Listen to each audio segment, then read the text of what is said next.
binigyan din kayo ni Colonel Lachica yung tinatawag niyong list of objects of expenditures and request for funding. Hindi po ba? List of object of expenditure po, Your Honor. Yes. Ano ba itong mga objects of expenditures na ito? Yun po ang mga proposed expenses po na ma-incurred po ni Security Officer, Your Honor. Okay, now. And then si Colonel Lachica din, yung nag-determine ano yung mga objects of expenditures, hindi po ba? Siya, Sa kanya po galing, Your Honor. sa kanya galing. Now, ito yung tanong now. Ma'am, yung binigay mo yung 125 million pesos in cold cash to Colonel Lachica, did you ask him to sign an acknowledgement receipt or any voucher na magpapatunay na tinanggap niya galing sa'yo yung 125 million pesos? Gipa-receive na ko siya, Your Honor. Yung tanong is, did you ask him to sign an acknowledgement receipt? Yes or no? Gipa-receive na ko siya, Your Honor. Being evasive. The question is so simple. Di ba kasama po sa liquidation report niya yung mga acknowledgement receipt na sinubmit? Iba't ibang pangalan, di po ba? Opo, di ba? Yung iba't ibang pangalan. So alam niyo po ang kahulugan na acknowledgement receipt. Ang tanong, may acknowledgement receipt bang pinirmahan si Colonel Lachica para sa binigay niyong 125 million? Ang nalibog ko, I'm sorry, I'm confused. No. Paghatag na ko kay Colonel Lachica Pagbigay niyo kay Colonel Lachica, ng 125M, gipa-receive na ko siya, Your Honor. Did sa objects of expenditure nga gihatag niya sa ko, Okay. dito na lang ako siya gipa-receive, Your Ma'am, Honor. naniniwala akong kaya niyong gamitin ang wikang Pilipino rito. Nung binigay niyo yung 125 million sa kanya, pina-receive niyo sa kanya. Ibig sabihin, may pinirmahan siyang papel na tinanggap niya yung 125 million mula sa inyo. Opo, Your Honor. Okay. Aba, Tanong, continue, Counsel. ano yung dokumentong iyan kung saan makikita natin, ma'am, na sinasabi ni Colonel Lachica, pinirmahan niya, na tinanggap niya yung 125 million pesos galing sa iyo? Internal document namin, Your Honor. Doon po sa object of expenditures. Okay, ma'am. Doon ko siya pina-receive, Your Honor. Okay, now, ano yung nakasulat sa object of expenditure na yan na magpapatunay sa sinasabi mo ngayon na tinanggap ni Colonel Lachica yung 125 million pesos galing sa iyo? Gitatakan ako og receive, Your Honor. Tapos sa receive, below sa receive nga word, below the receive na word, doon siya nag-sign, Your Honor. Anong sinay niya? Gipirmahan niya. Ang Yun. pirma niya, Your Honor. Madam Witness, so yung sinasabi mo now, tinatanong ka, ano yung pruweba mo na natanggap ni Colonel Lachica yung 125 million pesos galing sa'yo? Yung sinasabi mo now, and it's plain to see, tinatakan mo yung object of expenditure. Tama po ba? Opo. And then sa ibabaw niyan, pinirmahan ni Colonel Lachica. Tama po ba? Opo. Tanong, walang nakasulat na 125 million pesos yung natanggap ni Colonel Lachica galing sa'yo sa araw na yan, Naa, Your Honor. sa list of expenditures. Naa, Your Honor. Okay, anyways. Meron po, Your Honor. Kasi ang nakalagay po sa object of expenditures, ito po yung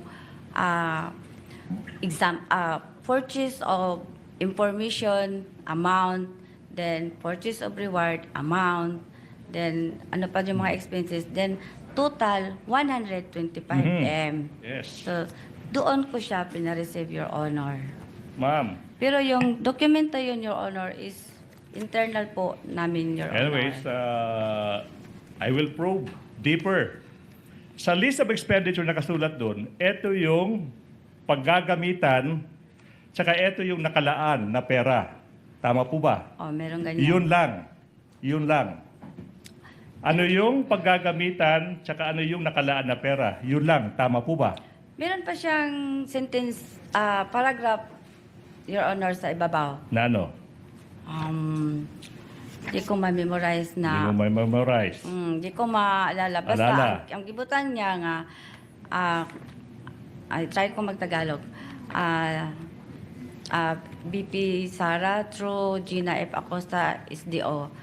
In line with the blah, blah, blah, blah, blah, the following are the proposed expenses for the implementation of confidential activities for calendar year for the fourth quarter 2022. Then yun na. Yes, ma'am. Particulars, purchase of information with corresponding amount, blah, blah, blah. Tapos na total 125 Okay. amount. Yes, ma'am. Tapos submitted by La Chica. Okay. So, dito sa baba, dito ko na siya pinareceive na nireceive niya yung 125. Okay now. Kaya nga, yun yung tanong, ma'am. Napakasimple ng tanong, ma'am eh. Paulit-ulit sabi mo, list of expenditures, nakasulat doon. Ito yung paggagamitan, ito yung nakalaan, 125 billion pesos, saka pirma lang ni Colonel La Chica, saka tinatakan mo receipt. Ma'am, you are under oath. Pero sa dokumentong iyan, ma'am, walang naka-indicate doon sa isang napakasimpleng phrase. Tinanggap ko galing kay Gina F. Acosta yung perang 125 million pesos sa araw na iyan na makikita natin, alam ng taong bayan, makikita natin yan sa kahit anong simpleng transaksyon na kung saan may palitan ng kamay sa pera. Wala yan. Gireceive Objection, niya Your- yun. Objection, I'm Your Honor. proving, I'm Ask and proving. answered, Your Honor. While indeed it was asked and answered, counsel, I think counsel is seeking clarification on this point. It affords the witness an opportunity to clarify her answer too, because she seems to be unsure. So I'll allow it for now, counsel. With your indulgence, Ma'am Gina, pakisagot po yung katanungan ni Attorney Ligutan. You want me to repeat the question? Gipa-receive ko siya, Your Honor. Ayun, exactly. Paulit-ulit po. I think alam po natin. Pina-receive po at internal yung papel na nagsasabing ni-receive. Hawak niyo po ba yun ngayon? May kopya po ba kayong dala ngayon? After po nakagawa na po ako ng liquidation, Your Honor, kinuha po ulit ni Security Officer La Chica, Your Honor. Yung receipt, yung resibo na tinanggap niya yung pera, kinuha niya ulit. Kinuha niya ulit, Your Honor, kasi nakaliquidate naman po ako, Your Honor. Ang base po ng aking liquidation, Your Honor, is yung mga document po na binigay sa akin ni Security Officer after po, matapos po niya ma-implement on the grounds ang mga confidential activities po, Your Honor. Sorry po, Ma'am Gina, with the permission of counsels, with the indulgence of Attorney Ligutan as well. Nung binigay niya yung 125 million kay Colonel Lachica, may pinirmahan siyang resibo na tinanggap niya yung 125 million. Pribadong dokumento, internal document na opisina niyo. Tama po ba? Opo, Your Honor. Nung nakapagbigay siya ng liquidation kung saan at paano niya ginastos yung binigay niyang 125 million, binawi na po niya yung pinirmahan niyang resibo na tinanggap niya yung 125 kasi na-liquidate na po niya.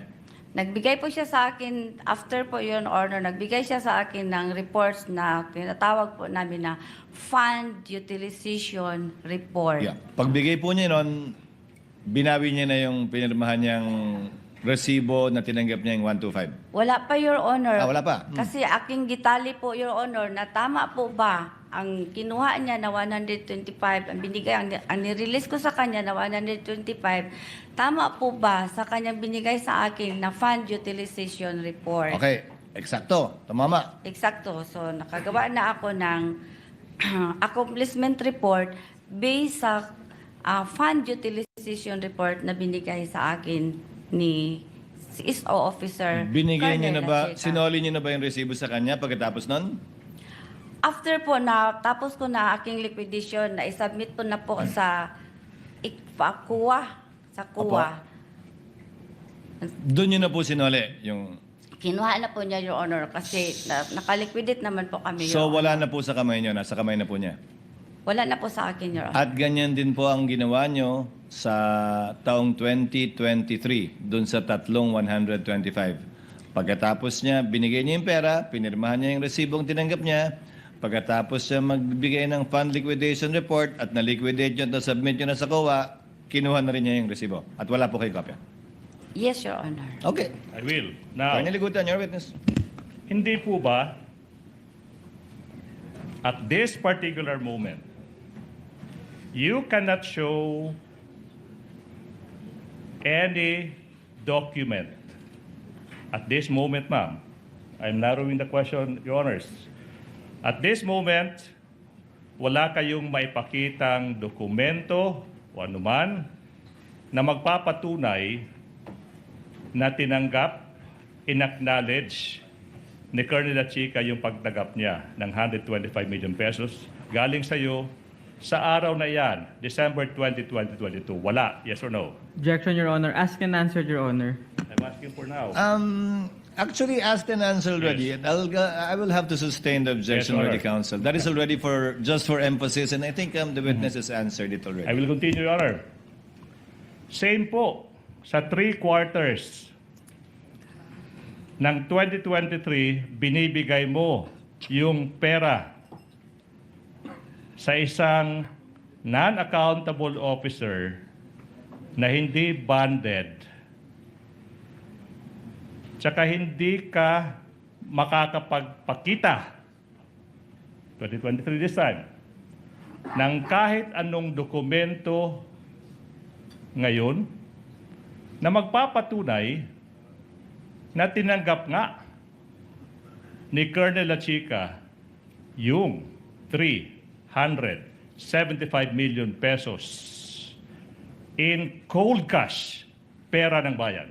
Objection, Your Honor. 2023. Misleading and asked and answered, Your Honor. 2023, Your Honor. It's misleading, Your Honor, because the witness did not make any testimony as regarding the claim that the security officer is not accountable, Your Honor. And it's already asked and answered, Your Honor. Counsel, I will have to sustain the objection, but on the ground that it is compounded, and if at all it is misleading, because the 375 million was not given one time to Colonel Lacheca. I will break it down, Your Honor, please. You totaled it for her. Okay. Kindly modify. I will break it down. Para naman sa first quarter ng 2023, binigay mo rin 125 billion pesos in cold cash to Colonel Lacheca. Tama po ba? Asked and answered, Your Honor. I'm breaking it down. Yes or no? Witness may answer. Girelease ko po kay security officer kasi siya po ang itinalaga ng aming Vice President, Your Honor, at siya ang nakakaalam paano i-implement ang mga confidential activities, Your Honor. There you go again. Now, for the first quarter ng 2023, wala ka ring maipakitang any acknowledgement receipt, any document ngayon na magpapatunay na tinanggap ni Colonel Lacheca yung 125 million pesos cash galing sa iyo for the first quarter of 2023. Tama po ba? Objection, Your Napareceive Honor. po Asked ako, and Your answered, Honor. Your Your Honor. Honor, this is 2023. I'm breaking it down. Counsel, let the witness answer. Nagpa-receive po ako, Your Honor. Ma'am, tanong. May dokumento kayo now na ipapakita in an impeachment trial sa harap ng ating mga senator judges, sa harap ng taong bayan na tinanggap nga ni Colonel Lacheca yung 125 million pesos galing sa iyo. Your Honor, That's a very clear- I would have to register a continuing objection to this line of questioning, Napakasimpleng tanong po, Your Honor. considering that it's already asked and answered, Your Honor. Ngayon, Counsel, you're on a short leash. I think the witness answered already from the questioning of the presiding officer himself. Although I know and understand it's for emphasis, but it can only go so far. yes. The witness has already answered. So, ma'am, wala po kayong dokumentong hawak dahil nga binawi ni Colonel Lacheca. Tama po? Binawi po niya, Your Honor, pero nakagawa na po ako ng liquidation, Your Honor. Nakasubmit na po kami sa COA, Your Honor. Every time po, meron kaming confidential, Your Honor. Opo, ma'am. Nakaliquidate po kami, Your Honor. Opo, naunawaan ko po Alright. yan. Pero klaro lang po na binawi nga po niya kaya wala po kayong kopya. Yes, Your Honor. At yan po yung Pagkatapos. kinagawian na nyo noong 2022 last quarter, first, second, at third quarter ng 2023. Yes, Your Honor. Opo, tama. Okay. Kaya wala po kayong hawak na kahit anong dokumento ngayon dahil na kay Colonel Lachica na at binawi po niya. Ma'am. Yes, Your Honor.